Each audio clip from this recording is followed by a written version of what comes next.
I believe that we are hearing now from the head of the Capitol Police. Is that correct? That's absolutely right, Hallie. The Capitol Police have been silent throughout this entire incident. This is the first time that we have heard from them, despite many, many inquiries into their office. And this is a very long statement. I'm going to read parts of it because it's the first picture that we're getting from the police on what happened yesterday. So here's one part. It says about the woman that was shot.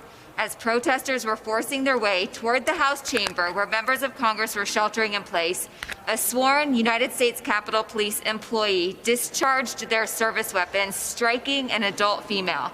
Medical assistance was rendered immediately, and the female was transported to the hospital where she later succumbed to her injuries.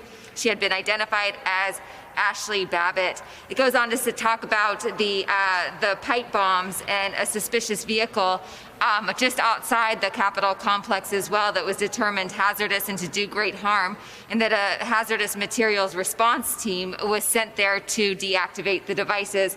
It goes on to say that the attack was anything like they've seen in their 30 years, and the head of the Capitol Police's 30 years career here in Washington, says that, but make no mistake, these mass riots were not First Amendment activities. They were criminal, riotous behavior.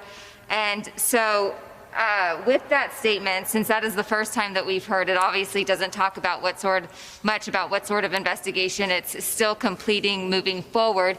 But that is a little bit of a clearer one piece of the picture that we have received from the Capitol Police that we have not yet received at all, Hallie. We still have so many questions.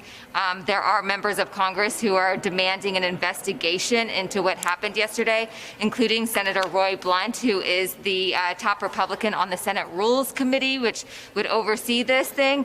He said yesterday, or early this morning as the Senate was wrapping up, he told reporters that an investigation should happen very, very quickly, especially with the inauguration just 13 days away. Hallie, Steph.